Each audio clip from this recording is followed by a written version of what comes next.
Hello friends, welcome back to Positive Approach. This is Nitesh Bhardwaj. Today we are going to discuss about our fourth chapter of Unit First Electrostatic, and the chapter name is Capacitance.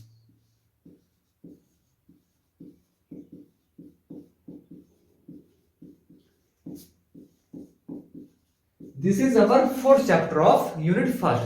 First of all, we will discuss some important key point of this chapter, and after discussing that, we will discuss some important key points on the basis of these key points. Okay, so without wasting any time, let's start.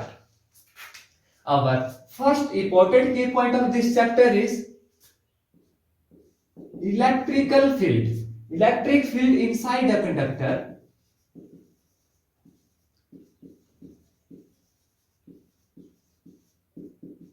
Is always equal to zero.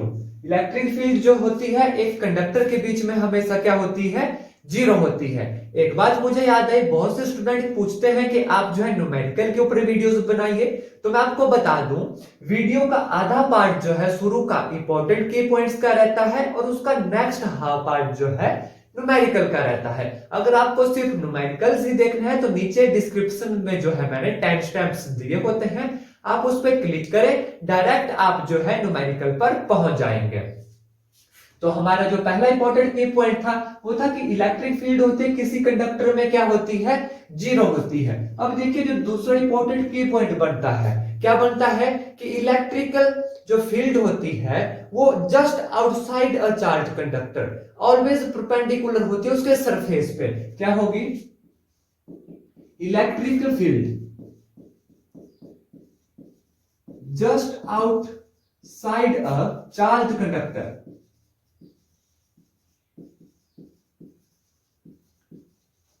Charge conductor के बाहर क्या होगी, हमेशा perpendicular होगी उस point के ऊपर। मान लीजिए कोई कंडक्टर है हमारा, उसका जो सरफेस होगा तो जो इलेक्ट्रिकल फील्ड होगी उस चार्ज कंडक्टर की वो जस्ट आउटसाइड यानी उस सरफेस के ऊपर क्या होगी, परपेंडिकुलर होगी। तो ये चीज भी आपको जो है याद रखनी है। अब तीसरा बनता है, देखिए हमारा इंपॉर्टेंट की पॉइंट, ठीक है, इलेक्ट्रिक फील्ड हमें पता लग गया कि परपेंडिकुलर होती है, लेकिन उस सरफेस के ऊपर उस पॉइंट के ऊपर कितनी होगी। तो देखिए इलेक्ट्रिकल फील्ड जो होगी सरफेस के ऊपर कितनी होगी, which is equal to sigma over epsilon dot into n unit vector. ठीक है, जहां पर क्या है, एन है, यूनिट वेक्टर है, एप्सिलॉन डॉट की वैल्यू आपको पता है कितनी होती है, 8.854 इंटू 10 टू द पावर -12।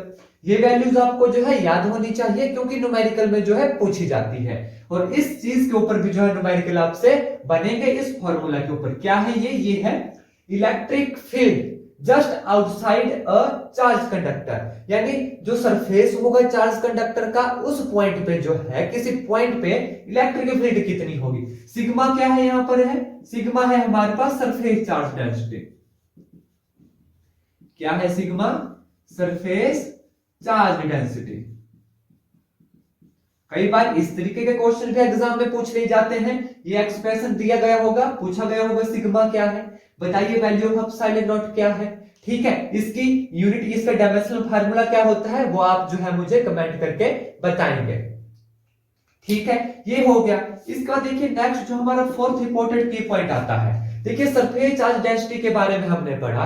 ये जो सरफेस चार्ज डेंसिटी होती है, जो कंडक्टर होता है सरफेस के, उसके हर पॉइंट पे जो क्या है, डिफरेंट होती है। तो डायरेक्ट लिखूंगा मैं, surface charge density have different value at different point. Different points के ऊपर क्या है, सरफेस चार्ज डेंसिटी की वैल्यू क्या होती है, डिफरेंट होती है। आई होप आप ये सारे इंपॉर्टेंट जो की पॉइंट्स है इसे कॉपी में नोट डाउन कर रहे होंगे, क्योंकि एग्जाम में न्यूमेरिकल के साथ साथ ऐसी चीजें भी जो है पूछी जाती हैं। ठीक है, अब देखिए नेक्स्ट जो हमारा नेक्स्ट इंपॉर्टेंट की पॉइंट है, की पॉइंट नंबर 5। अब आता है जो हमारे चैप्टर का नेम है कैपेसिटेंस, कि कैपेसिटेंस क्या होता है किसी कैपेसिटर या कंडेंसर का। तो जो कैपेसिटेंस होता है वो होती है ratio of charge to the potential. उस कैपेसिटर का जो चार्ज होगा और पोटेंशियल की जो रेशो होगी वो होता है capacitance of that capacitor.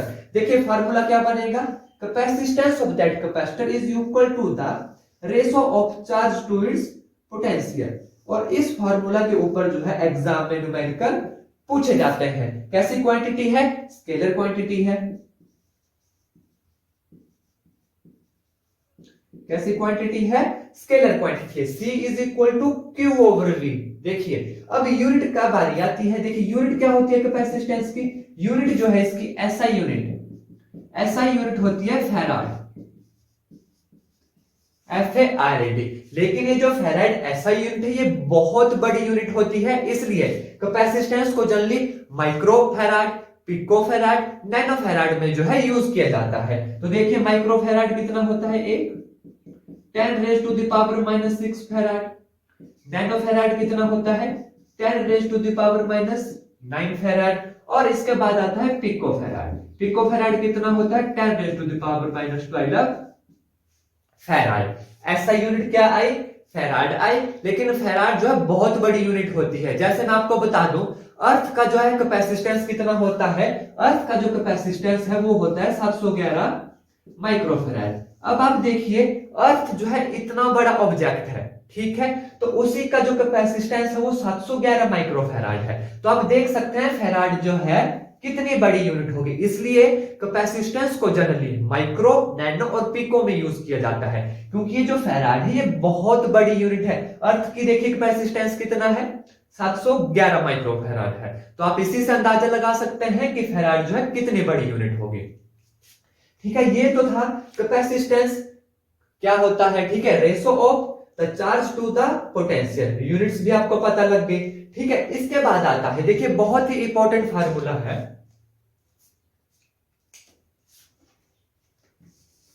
Capacitance of a isolated sphere. कोई आइसोलेटेड स्फीयर होगा तो उसका कैपेसिटेंस जो है क्या होगा।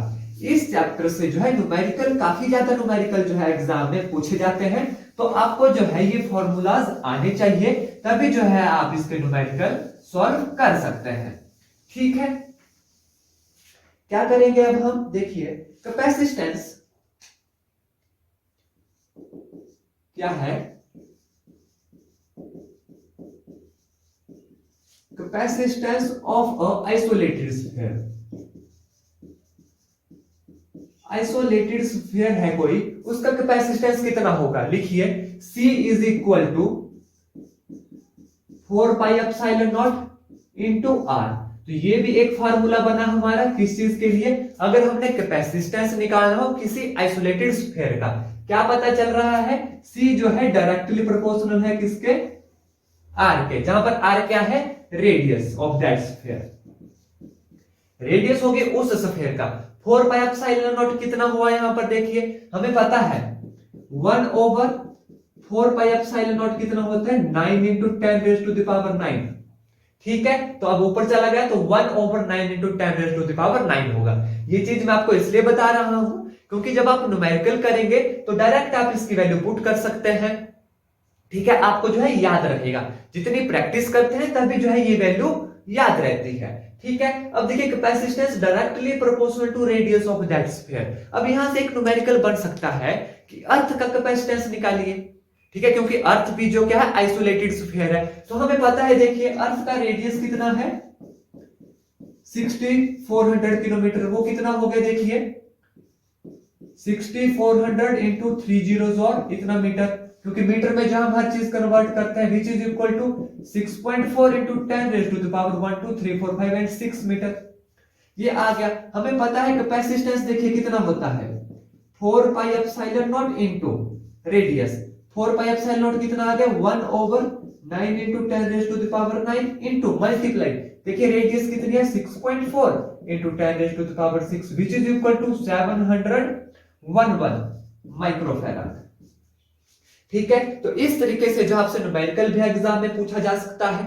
कोई भी रेडियस आपको दे दी गई होगी, कैपेसिटेंस आप जो है डायरेक्टली निकाल सकते हैं। एक और चीज, जितनी बड़ी रेडियस उतना बड़ा कैपेसिटेंस, जितनी छोटी रेडियस तो कैपेसिटेंस भी जो है डिक्रीज करेगा, क्योंकि डायरेक्टली प्रोपोर्शनल है। तो यहां से भी जो है क्वेश्चन एग्जाम में बन सकता है।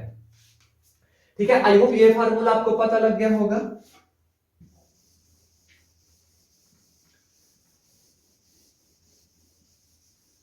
अब जो नेक्स्ट जो फार्मूला है, ध्यान दीजिएगा, बहुत इंपॉर्टेंट फार्मूला है। इसी से जो है एग्जाम में न्यूमेरिकल काफी ज्यादा बनते हैं। क्या है? Capacitance of a parallel plate capacitor. किसका? पैरेलल प्लेट कैपेसिटर का। ठीक है, कोई पैरेलल प्लेट कैपेसिटर है, उसका कैपेसिटेंस क्या होगा? देखिए क्या है, C which is equal to epsilon naught A divide by D। बहुत ही इंपॉर्टेंट फार्मूला है, लिख लीजिए। इसके ऊपर भी एग्जाम में जो है न्यूमेरिकल बनते हैं। क्या है? C epsilon naught A divide by D, जहां पर A क्या है? एरिया है उन प्लेट्स का, D क्या है?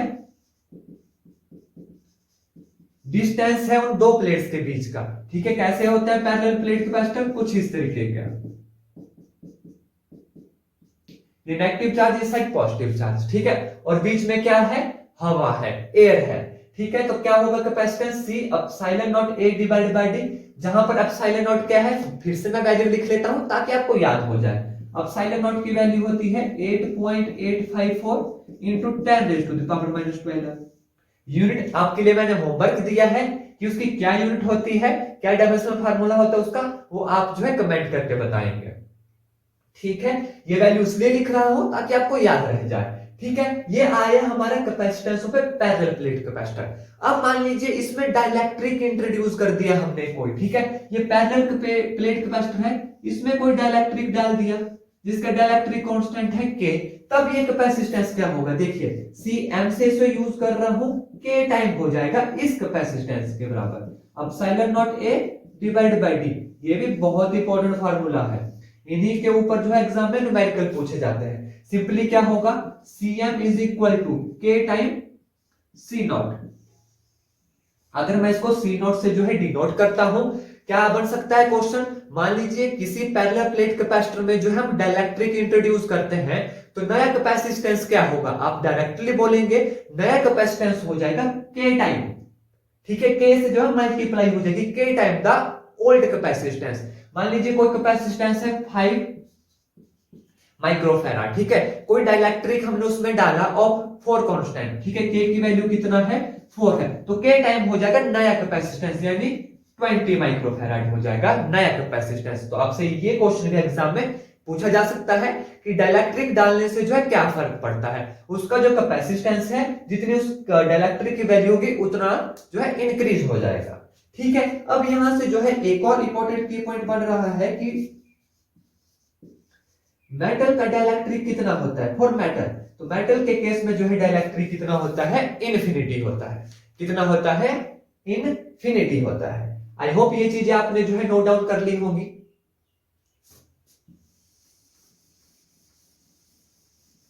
इस चैप्टर में जो है बहुत ज्यादा न्यूमेरिकल जो है पूछे जाते हैं, तो आपको जो है हर एक फॉर्मूला आना चाहिए।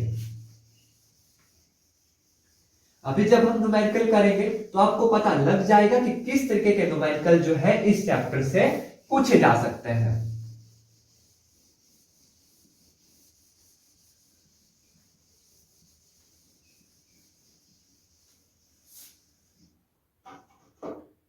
तो ये कुछ इंपॉर्टेंट जो फॉर्मूला थे, इंपॉर्टेंट की पॉइंट्स थे। ठीक है, इसके बाद अब हम जो है न्यूमेरिकल करेंगे इन की पॉइंट्स के ऊपर। और कल वाली वीडियो में जो है पैरेलल प्लेट कैपेसिटर जो अगर सीरीज में जोड़ा जाए तो क्या होता है, पैरेलल जोड़ा जाए तो क्या होता है, एनर्जी क्या होती है कैपेसिटर के अंदर, एटसेट्रा एटसेट्रा, वो सारी चीजें पढ़ेंगे और न्यूमेरिकल भी करेंगे। तो आज के न्यूमेरिकल जो है आप शुरू करते हैं।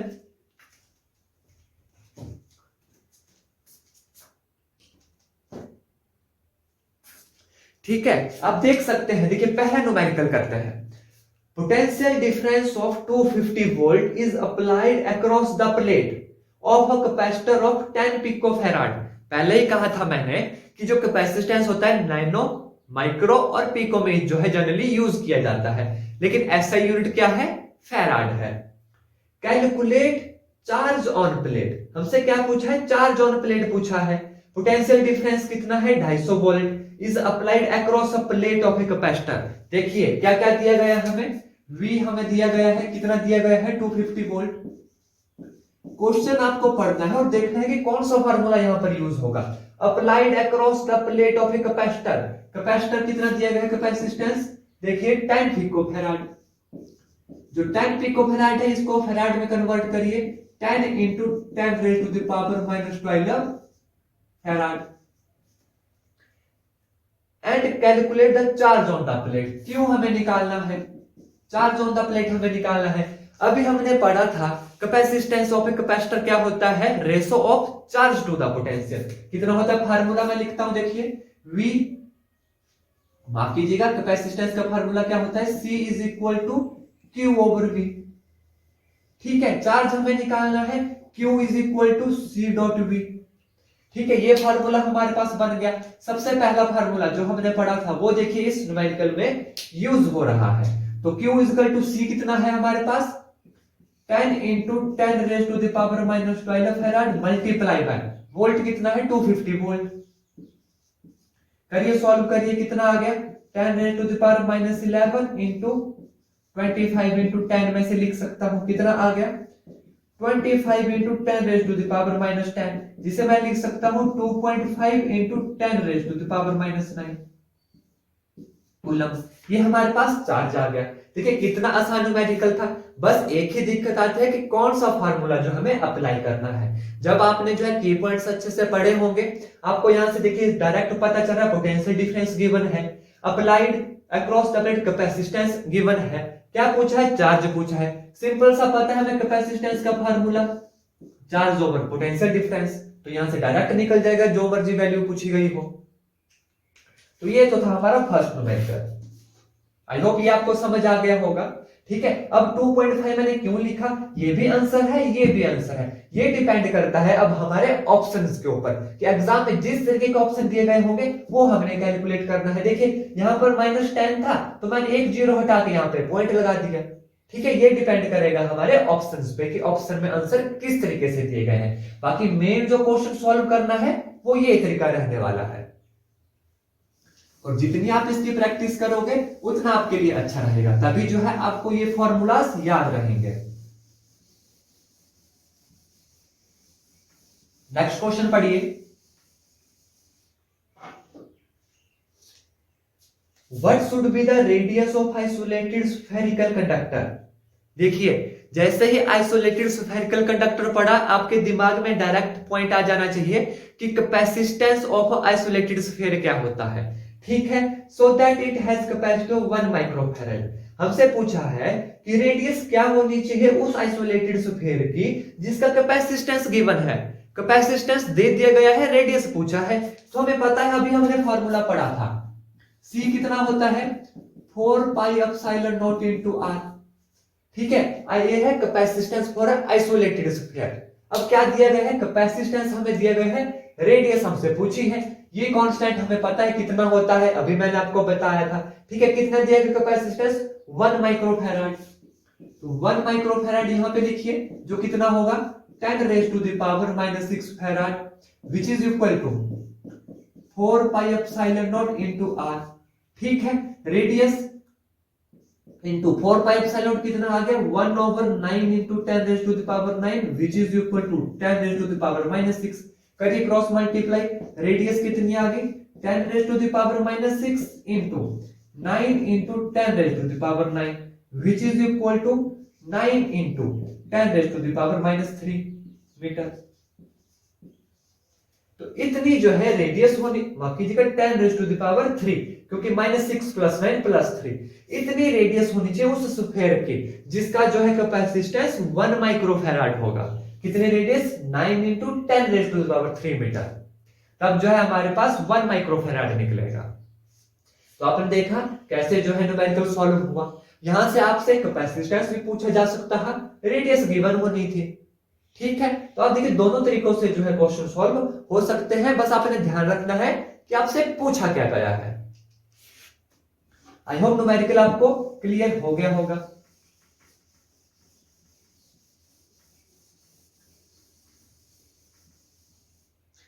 नेक्स्ट न्यूमेरिकल देखते हैं, numerical number 3।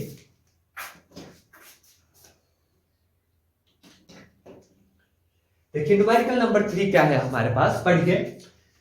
Calculate the capacitance of parallel plate capacitor of 2 plate 100 centimetre by 100 centimetre separated by a distance of 2 mm and electric constant भी कितना दिया गया है, 4 दिया गया है। देखिए क्या है, calculate capacitance of parallel plate capacitor. सबसे पहले जैसे ही पैरेलल प्लेट बढ़ा आपको फार्मूला आ जाना चाहिए कि पैरेलल प्लेट कैपेसिटर का फार्मूला क्या होता है। कैपेसिटेंस होता है क्या, epsilon not a divide by D. ठीक है, ये हुआ पैरेलल प्लेट कैपेसिटर का फार्मूला। पर देखिए के की वैल्यू भी दी गई है, मतलब डाइलेक्ट्रिक इंट्रोड्यूस्ड है, तो कितना हो जाएगा के टाइम्स, ये फार्मूला हमारे पास बन गया। अब देखिए क्या है, एरिया कितना दिया गया है, एरिया क्या दिया गया है 100 centimetre by 100 centimetre which is equal to 10 raise to the power 4 into 10 raise to the power -4 metre. ठीक है, which is equal to 1 metre square. ठीक है, 1 मीटर स्क्वायर आएगा ये। ठीक है, ये आपको कन्वर्ट करना आना चाहिए कि सेंटीमीटर स्क्वायर से मीटर स्क्वायर में कैसे कन्वर्ट हुआ। अगर फिर भी इसमें कोई डाउट हुआ कमेंट करके जरूर बताएं, नेक्स्ट वीडियो में जो है कन्वर्ट करना भी बता दूंगा। ठीक है, आगे 1 मीटर स्क्वायर एरिया। उसके बाद देखिए सेपरेटेड बाय डिस्टेंस, डिस्टेंस क्या होता है डी, ये वाला जो कितना डिस्टेंस होगा बीच में, कितना है 2 mm। करिए चेंज मीटर में, 2 into 10 raise to the power -3 metre. बस अब हो गया हमारे पास, के भी हमें गिवन है, कितना है 4। करिए सब्स्टिट्यूट वैल्यू, आ जाएगा हमारा capacitance C which is equal to K4 multiply epsilon naught, कितना होता है बताइए 8.854 into 10 raise to the power -12। अब तो आपको जो है एप्सिलॉन नॉट की वैल्यू याद हो जानी चाहिए, क्योंकि 3 से 4 बार जो है इसकी वैल्यू आ चुकी है। कितना होता है epsilon naught 8.854 into 10 raise to the power -12। Unit इसका डायमेंशनल फार्मूला कितना होता है वो कमेंट करके आप बताएंगे। ठीक है, मल्टीप्लाई बाय इट्स एरिया यानी 1 divided by the distance between them, distance कितना है 2 into 10 raise to the power -3 metre. करिए सॉल्व, कितना आएगा कैपेसिटेंस देखिए 2 1 2 2 2 4, तो ये आ गया 2 multiply 8.854 into 10 raise to the power -9, क्योंकि 10 -3 क्या ऊपर जाकर +3 हो जाएगा, -12 +3 -9। ठीक है, करिए मल्टीप्लाई, कितना आएगा 5 2 10 8 2 16 1 17 8 2 16 x 17.10 into 10 raise to the power -9 which is equal to 1.77 into 10 raise to the power -8। ये हमारे पास जो है हमारा कैपेसिटेंस आ गया। ठीक है, जिसमें डाइलेक्ट्रिक कांस्टेंट कितना दिया गया था K इज इक्वल टू 4, इतना फैराड।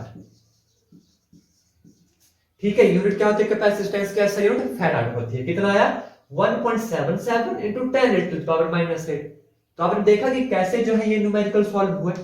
आई होप मेरे द्वारा पढ़ाया गया आपको अच्छे से समझ आ गया होगा, की पॉइंट्स भी समझ आ गए होंगे, न्यूमेरिकल भी समझ आ गए होंगे। नेक्स्ट वीडियो में जो है हम इस चैप्टर को कंटिन्यू करेंगे, बस नेक्स्ट वीडियो में जो है चैप्टर कंप्लीट हो जाएगा। तो आज की वीडियो में बस इतना ही। धन्यवाद, जय हिंद, जय भारत।